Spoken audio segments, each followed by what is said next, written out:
Hey everybody, welcome to Beaming Notes, and today we're going to look at the summary of the poem Television by Roald Dahl.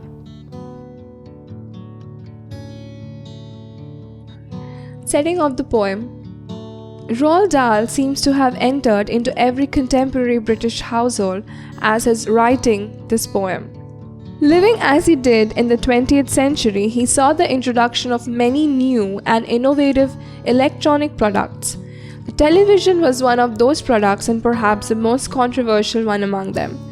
Even now, the effects of watching television for long hours are discussed in certain circles with some amount of disapproval. Dahl is quite vocally one of that company. He also takes the opportunity to create a parallel landscape in which books abound and are found everywhere within the house. Such a landscape, he is sure, will encourage children to read.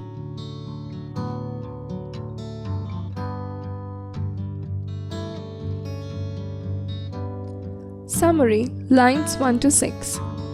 The most important thing we have learned, so far as children are concerned, is never, never, never let them near your television set.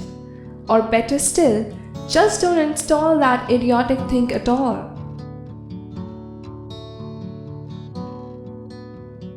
Television consists of a total of 94 lines.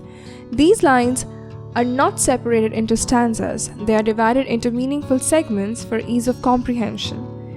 In these lines, Roald Dahl is addressing all the British parents and telling them that the most important thing one must learn while raising children is to keep them away from the television set.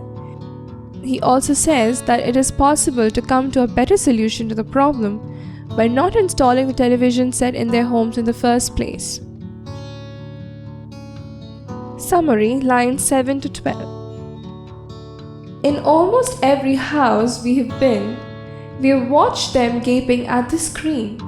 They loll and slop and lounge about and stare until their eyes pop out. Last week in someone's place we saw a dozen eyeballs on the floor. In these lines, Dahl speaks as if he has undertaken a long research on the bad effects of watching television by visiting a large number of households in Britain. In most houses, he has found the children lazing about all day and staring at the television screen without doing anything productive at all. Next, he indulges in a bit of exaggeration that is nonetheless amusing when he says that sometimes the children stare so hard that their eyeballs fall off, and he has seen a dozen eyeballs rolling about on the floor in one house.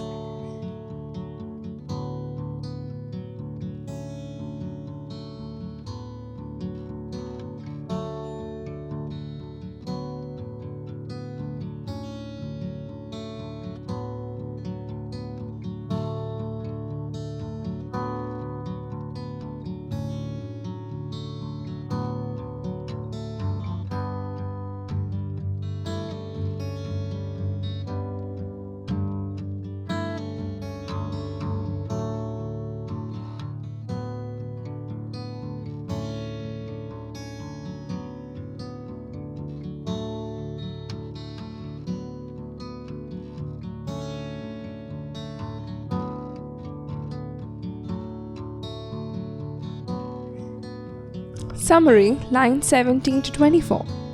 Oh yes, we know it keeps them still. They don't climb out the windowsill. They never fight or kick or punch. They leave you free to cook the lunch and wash the dishes in the sink. But did you ever stop to think? To wonder just exactly what this does to your beloved Dot? In these lines, Dahl admits that he knows that television can be a convenient way to keep children occupied. While watching television, children never cause trouble or throw tantrums. As a result, their parents can go out doing their household chores without any interruption.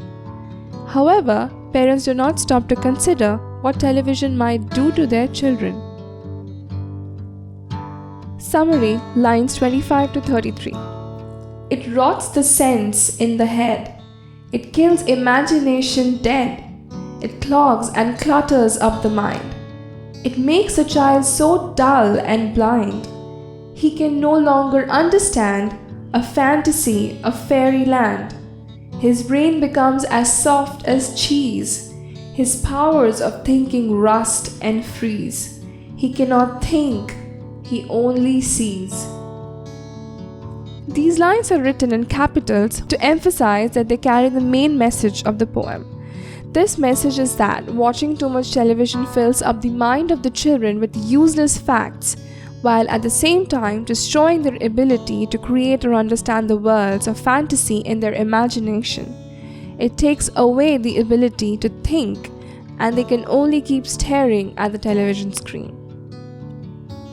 Summary, lines 34 to 37. All right, you will cry. All right, you will say. But if we take the set away, what shall we do to entertain our darling children? Please explain. In these lines, Dahl anticipates what the parents' next question would be. They might agree to take away the television set from their children, but will ask how they are supposed to now keep their children entertained and occupied. Summary, lines 38 to 41. We'll answer this by asking you what use the darling wants to do. What use the darling wants to do?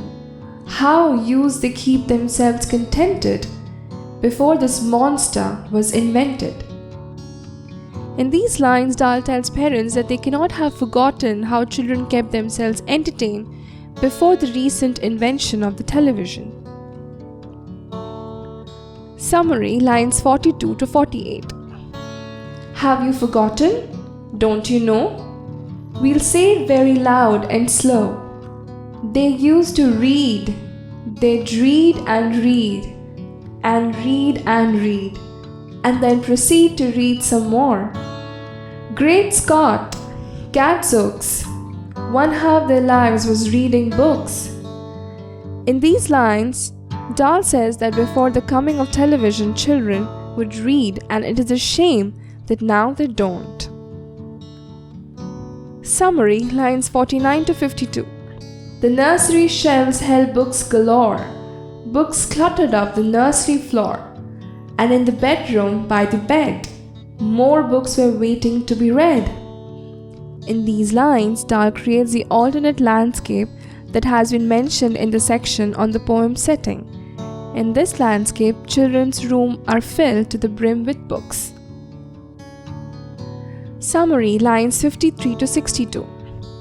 Such wondrous, fine, fantastic tales of dragons, gypsies, queens and whales, and treasure isles and distant shores, where smugglers rowed with muffled oars, and pirates wearing purple pants, and sailing ships and elephants, and cannibals crouching round the pot, stirring away at something hot. It smells so good. What can it be? Good gracious, it's Penelope. In these lines, Dahl talks about the kind of typical fantasy stories that children would read in his days. These were stories of adventure with many interesting characters. Summary, lines 63 to 72. The younger ones had Beatrix Potter with Mr. Nod the dirty rotter, and Squirrel Nutking, Pigling Bland, and Mr. Tiggy Winkle, and just how the camel got his hum, and how the monkey lost his rum, and Mr. Toad and bless my soul, there Mr. Rat and Mr. Mole.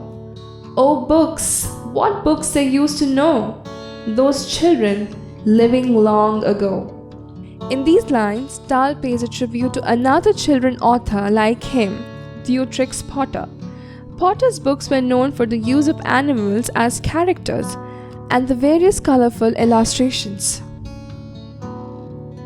Summary, lines 73 to 80.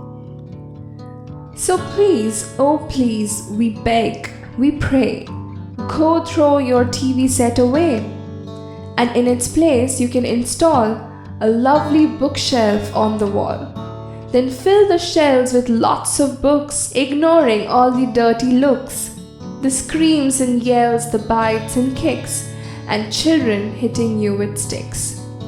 In these lines, Dahl makes an earnest appeal to the parents to throw their television set away and replace it with a bookshelf, ignoring all the objection of their children. Summary, lines 81 to 85. Fear not, because we promise you that in about a week or two of having nothing else to do, they'll now begin to feel the need of having something to read. In these lines, Dahl feels sure that sooner or later the children will turn to reading books to pass the time. Summary, lines 86 to 94. And once they start, oh boy, you watch the slowly growing joy that fills their hearts. They'll grow so keen, they'll wonder what they'd ever seen in that ridiculous machine, that nauseating, foul, unclean, repulsive television screen. And later, each and every kid will love you more for what you did. In these lines, Dahl says that the children will not be able to stop reading books once they have started, and they will wonder why they had ever liked watching television so much. In the end, the children will thank their parents for introducing them to books. Conclusion. Despite its light tone, the message of this poem still rings true for its readers. That a book can open up one's mind is a lesson that every writer wants his readers to know.